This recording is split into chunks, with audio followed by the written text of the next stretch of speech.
Hurricane Melissa প্রাকৃতিক ভয়ঙ্কর রূপ ২০২৫ সালের সবচেয়ে ভয়ঙ্কর ঘূর্ণিঝড়গুলোর একটি, যা তার অপ্রতিরোধ্য শক্তি দিয়ে ধ্বংস করে দিয়েছে ক্যারিবীয় অঞ্চলের একের পর এক দ্বীপ। প্রকৃতির এই ভয়ঙ্কর রূপ দেখে বিশ্বব্যাপী আবারও বুঝতে পেরেছে প্রকৃতি যখন রুদ্র রূপ ধারণ করে তখন মানুষ কতটা অসহায় হয়ে পড়ে।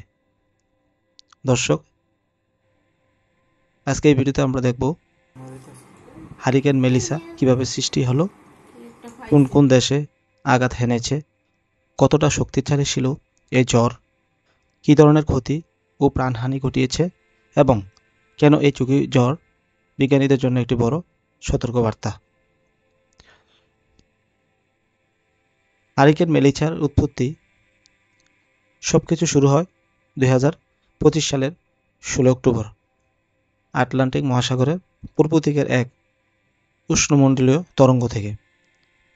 প্রথমে এটি ছিল একটি নিম্নচাপ, কিন্তু ধীরে ধীরে গরম সমুদ্র জলের শক্তি গ্রহণ করে তা পরিণত হয় এক ভয়ঙ্কর ঘূর্ণিঝড়ে, যার নাম দেওয়া হয় মেলিসা। মাত্র কয়েকদিনের মধ্যেই এটি ক্যাটাগরি ৫ ঘূর্ণিঝড় পরিণত হয়। ঘন্টায় প্রায় ২৮০ কিলোমিটার বেগে বাতাস বইতে শুরু করে।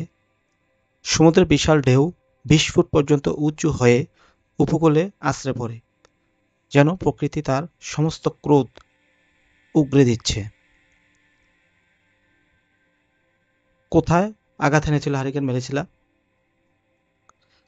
হারিকেন মেলিসা প্রথমে জামাইকার দক্ষিণ উপকূলে স্থলভাগে প্রবেশ করে। সেখানে মাত্র কয়েক ঘন্টার মধ্যে হাজার হাজার ঘরবাড়ি ধ্বংস হয়ে যায়। পরবর্তীতে এটি কিউবা, হাইতি এবং ডোমিনিকান রিপাবলিক পর্যন্ত বিস্তৃত হয়।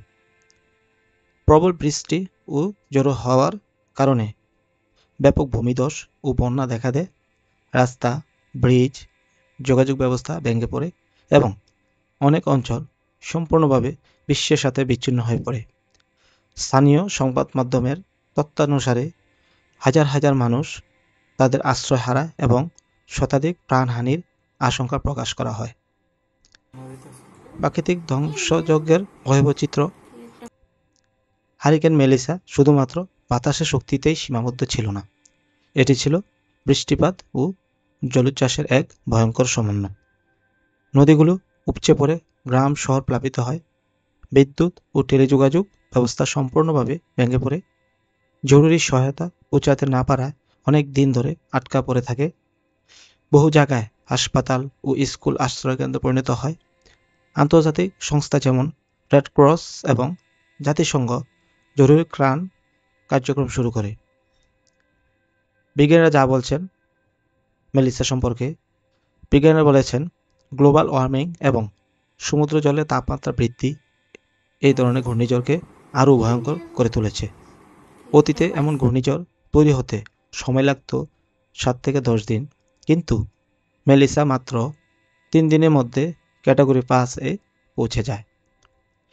এটি র্যাপিড ইন্টেন্সিফিকেশন নামক এক ভয়ঙ্কর প্রক্রিয়ার উদাহরণ, যেখানে ঘূর্ণিঝড় হঠাৎ করে কয়েক গুণ শক্তি বৃদ্ধি করে। বিশেষজ্ঞদের মতে ভবিষ্যতে এমন ঝড়ের সংখ্যা ও তীব্রতা দুটি বাড়বে, যা উপকূলীয় অঞ্চলের জন্য ভয়াবহ হুমকি হয়ে দাঁড়াতে পারে। হারিকেন মেলিসা থেকে আমাদের যা শেখা আছে, যদিও এই ঘূর্ণিঝড় বাংলাদেশ বা দক্ষিণ এশিয়া অঞ্চলে সরাসরি প্রভাব ফেলেনি, তবু আমাদের জন্য অনেক শিক্ষণীয় দিক আছে। ঘূর্ণিঝড়ের আগাম প্রস্তুতি ও সচেতনতা কতটা গুরুত্বপূর্ণ তা আবারও প্রমাণিত হলো। উপকূলীয় অঞ্চলে সময়মতো সরিয়ে নেওয়ার পরিকল্পনা, শক্তিশালী আশ্রয় কেন্দ্র নির্মাণ এবং তথ্য প্রবাহ নিশ্চিত করা জীবন বাঁচতে পারে। পরিবেশ রক্ষা, গাছপালা রোপণ এবং কার্বন নিরসন কমানো এখন শুধু পরিবেশের জন্য নয়, আমাদের টিকে থাকার জন্য অপরিহার্য। মানবিক সাহায্য ও পুনর্গঠনের প্রচেষ্টা। হারিকেন মেলিসার ধ্বংসযজ্ঞের পর শুরু হয় মানবতার এক নতুন অধ্যায়। অনেক দেশ, সংস্থা এবং সাধারণ মানুষ একত্রে সাহায্যের হাত বাড়িয়ে দেয়। খাদ্য, বিশুদ্ধ পানি, ঔষধ এবং আশ্রয় ব্যবস্থা করতে রাত দিন কাজ চলছে। এই ভয়ঙ্কর ঝড় আবারও মনে করিয়ে দিল, প্রকৃতি আমাদের শত্রু নয়, কিন্তু আমরা যদি তাকে অবহেলা করি তবে সে তার নিজের নিয়মেই প্রতিশোধ নেয়। হারিকেন মেলিসা শুধু একটি প্রাকৃতিক দুর্যোগ নয়, এটি মানবজাতির জন্য একটি বড় সতর্কবার্তা। যেভাবে জলবায়ু পরিবর্তন আমাদের পৃথিবীর ভারসাম্য নষ্ট করছে, তা ভবিষ্যতে আরও ভয়াবহ রূপ নিতে পারে। এই ভিডিওর মাধ্যমে আমরা সবাই যেন সচেতন হই, প্রকৃতির প্রতি শ্রদ্ধাশীল হই এবং আমাদের ভবিষ্যৎ প্রজন্মের জন্য একটি নিরাপদ পৃথিবী গড়ে তুলি।